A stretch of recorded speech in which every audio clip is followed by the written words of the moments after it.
This coming week's Parshas, Behar, Bechukotai. Rashi brings on the Posuk, Lamed Beis, Perek Chovov, Vashimosi aniyas ha'oretz v'shomu aleha. I will lay the land less desolate, or yevechem. It will be desolate for your enemies. Hayoshvim bo. Rashi says already that there's a kind of nechama consolation in that the land will not work for those that are occupying it. Those who have usurped, pirated, taken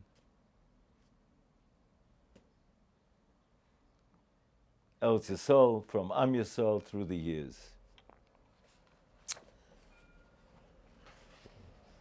We look at the travelers in more modern times, the reports that were given over 100 years ago of those, and then by great literary personalities in the non-Jewish world, talking about the desolation, the emptiness, everything abandoned, ghost town, ghost country. It won't work for them. I remember shortly after the 6-Day War, the areas that were taken by Latrun from the Jordanians, how they had not been planted. There was no greenery. One had to go round a circuitous route until after the 6-Day War, and that road was straightened and planted. It began to work again when it came into the hands of Klal Yisrael. This is a kind of consolation that even in times of Klal Yisrael being conquered, controlled, reduced in its presence, in its profile in Eretz Yisrael, yet it won't work for the non-Jew who tries to make it work. Interestingly enough, that's Posuk Lamed Beis, kind of a switch that begins of consolation we're taught. Posuk Lev. And it continues on in the Teichocha that the Rebbeinu Shem now seeming to relate, to show himself to Klal Yisrael as a Chati, as Brusi Yaakov, who is going to bring together, he's the Chibur, the Bariach HaTichon, the connecting link rod between Chesed and Din, between Avram and Yitzchak, and pulling it together. And then there's a Posuk, Va'av gam zois, v'yesem be'eretz oyeveihem, when they will be in the land of their enemies. Dispersion, exile. Lo ma'astim v'lo ga'altim lechalosom, I have not found them so despicable and abominable as to totally annihilate them. L'hofer brisi itam, because even if schus ovos has been exhausted, the bris ovos, the covenant, the merits, we can no longer be capitalizing on that investment of the office, but the covenant, the shtar, the contractual agreement with the patriarchs and the matriarchs remains intact. Ki ani Hashem Elohim keichem. Rabbi Simcha over there talks about the peaks and valleys of Jewish history. Jews come to a place, they fulfill mitzvahs, and that opens up the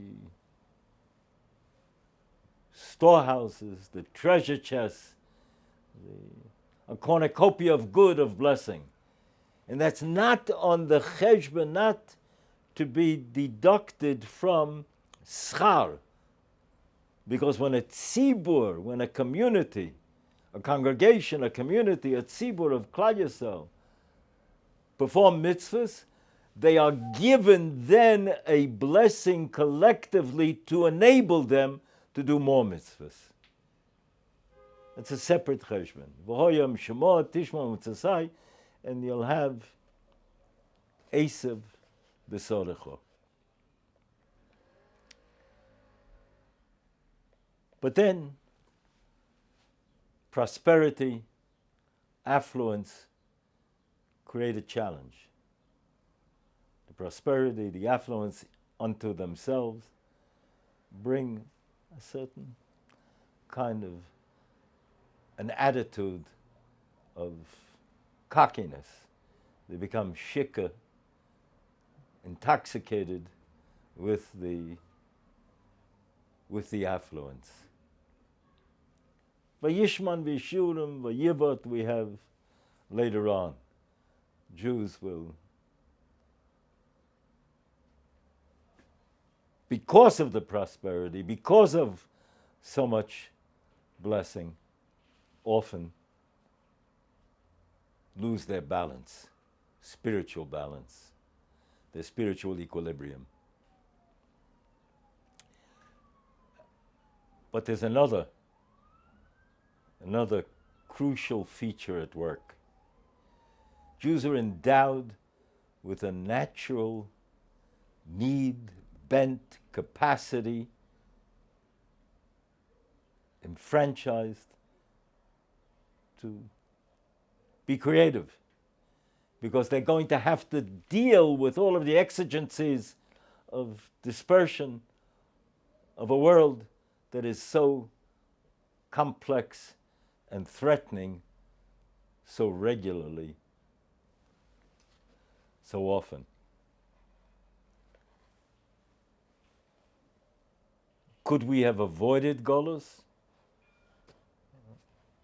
Chazal teach that had Klal Yisrael had their spiritual performance, their act together, then it would have drawn the nations of the world here, and they would have come to Yerushalayim, they would have come to do business with Zvulun, and then come to see what's doing in Yerushalayim, and they would have been magnetized, mesmerized by the spiritual uniqueness and quality of Klal Yisrael. But we didn't succeed in doing that. And so we have to go out and, through dispersion, collect those sparks of spirituality, of eternity that have been dispersed, souls, ideas, concepts, and bring them back to connect them to the source. But at the moment of the peak in Golus, during the time of prosperity, that couples with the sense of urgency to be creative. And there are those Jews who, a younger generation usually particularly, who begin to feel there's been a lid, a ceiling placed on our capacity, the range of our potential creativity. After the redaction of the Talmud by Ravina and Rav Ashi, then what can we be machadish?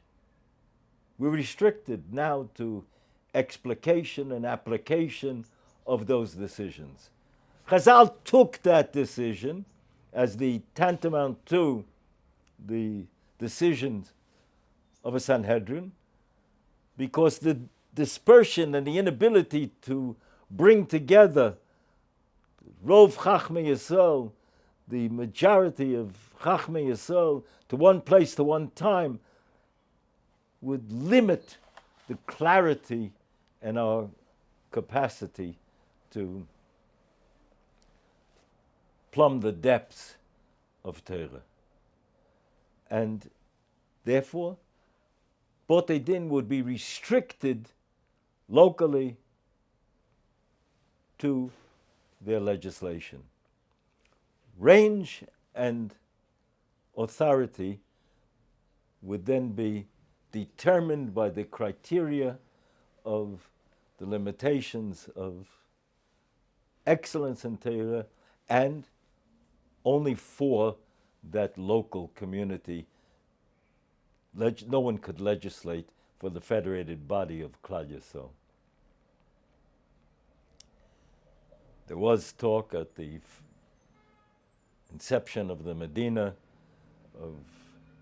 by Rav Maimon led the charge to reconvene a Sanhedrin. One of the few times that Brisker Rov came out of his Daled Amos of Halacha and led the opposition. That can't be.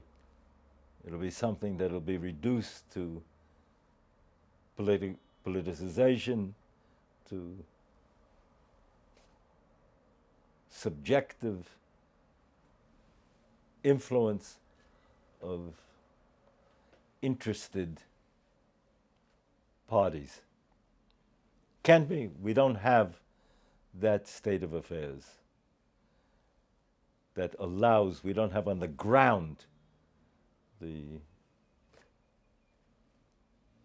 given reality that allows for changing that. We're restricted to clarifying, explication, and application. Rav Maimon, when he was confronted with how are you going to find people today that despise profit, to which Rav Maimon retorted, for money we can get that too. The Brisker Rov took the day, and it didn't happen. As we watch an emergence in the last years of a non-elected body, a Supreme Court in Israel that is self-appointed, that has entered into the legislative arena and determining according to their Weltanschauung the ideal norms for the national community and overtaking, rebutting the legislative process, we understand how the Brisker Rov and Gedolei Torah anticipated the time hadn't come yet. And so, Klal Yisrael, in Golus, says Meir Simcha, affluence, and this Jewish need, this unique potential in the neshama of Klal Yisrael, all this accumulated talent, imagination,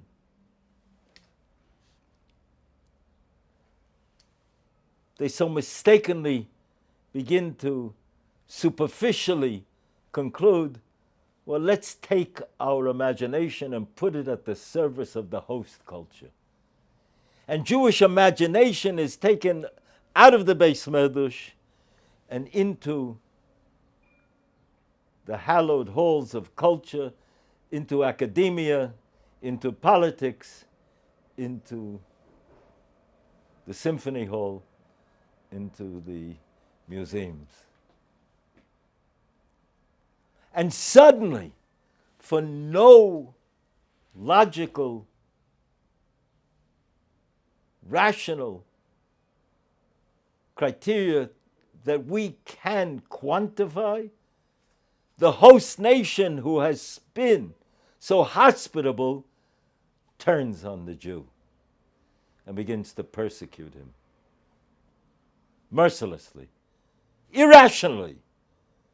This tzibur, this community that has so serviced your culture, your world, so contributed so uniquely.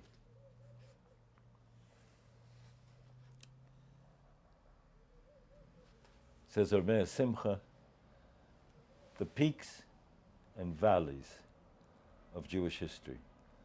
But lo ma'astim lo ga'altim lechalosam, have not found you so despicable and so abominable as to totally annihilate you. Then the host nation that has suddenly become an enemy persecutes, pursues Klal Yisrael relentlessly, mercilessly, and they have to run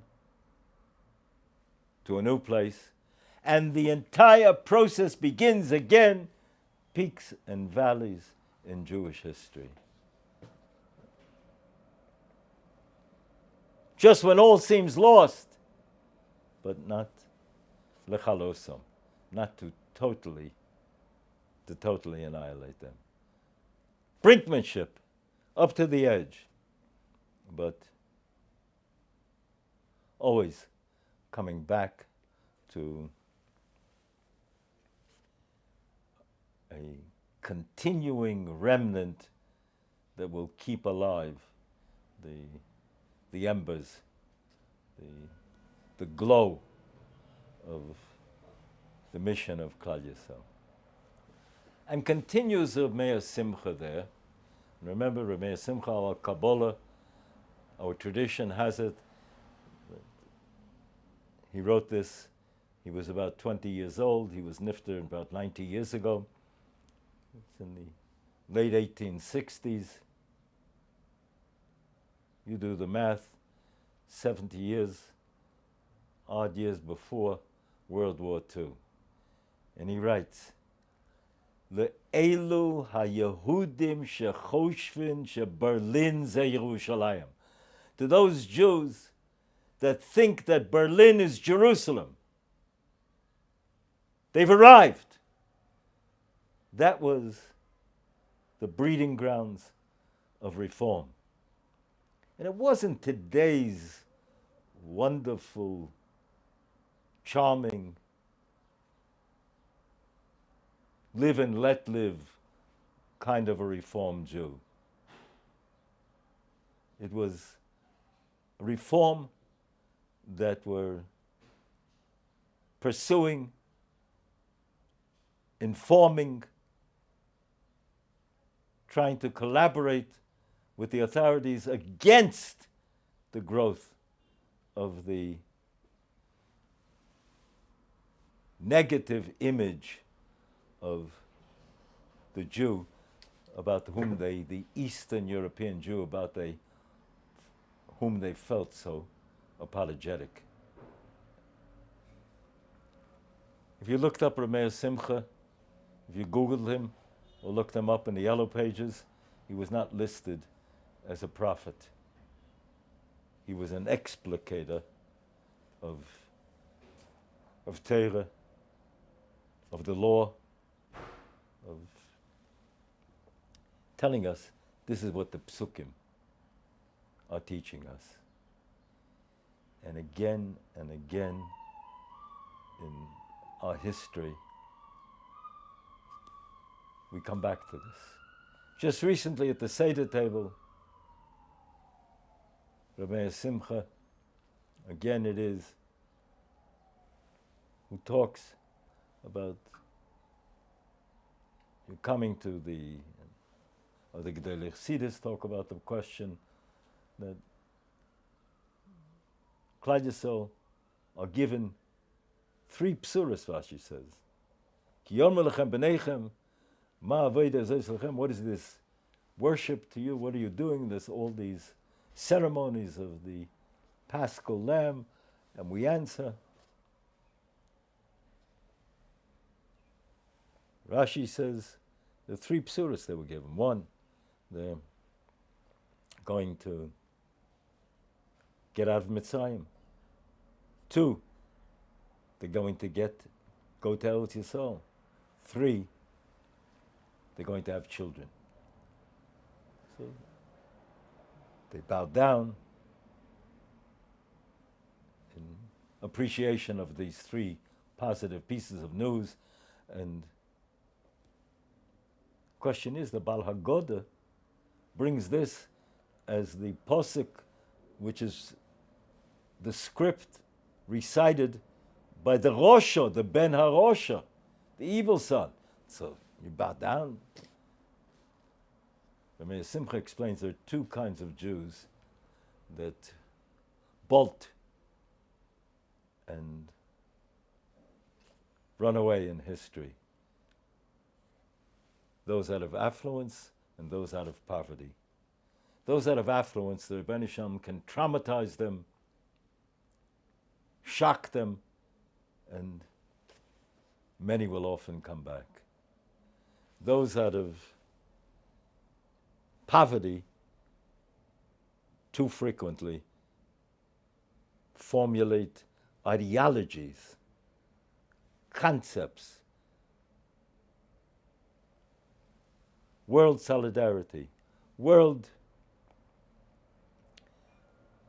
population, brotherhood, socialism, communism, and it's harder to shake them from that. So when they heard Klal Yisrael, that Vayishman, Vayishulam, Vayivot, that it'll be most of the Jews that go in, this will be out of affluence, out of prosperity, that's the lesser of the evils.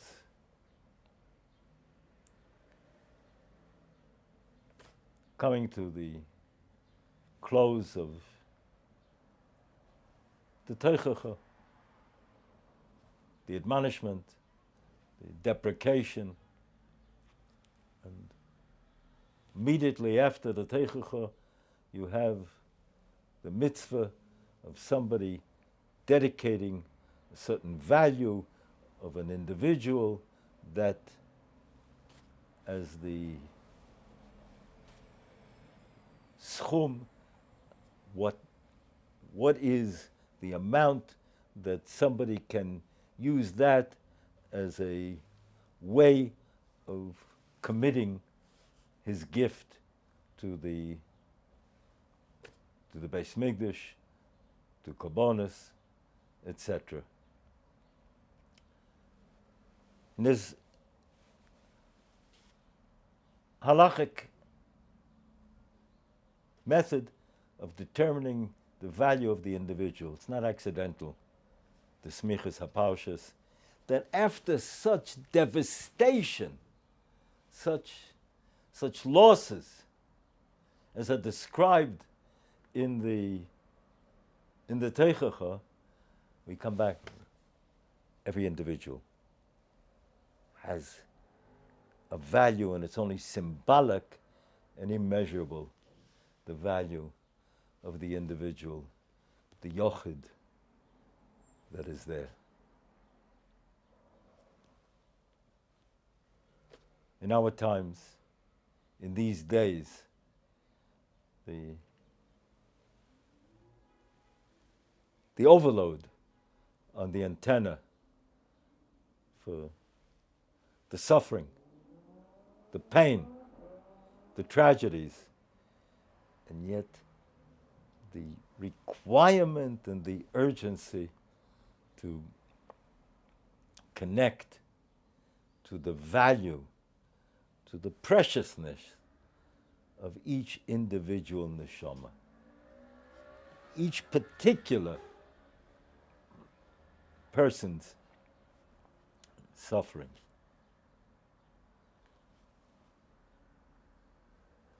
Another chapter in the history of Klal Yisrael's suffering, as we and others have tried to get a handle, a grip on an approach. Surely what it's about, partially in its message to us, is that waking up tomorrow morning should be business as unusual, not business as usual. It means the Ben Odom lemokom, the Ben Odom lechaverei, the Zacharti Afes Brisi, Yaakov, that to merge, bring together our sense of the specialness of our mission as a nation and the preciousness of each neshama. May the Rebbeinu Shalom give refuah shlema to all the ptsuim, the suffering, and nechamas to all that are suffering and need nechama. Consolations to all. Hamokim yenachem eschem v'sof shavei l'tzion v'Yerushalayim. Shelo sosif l'dava od.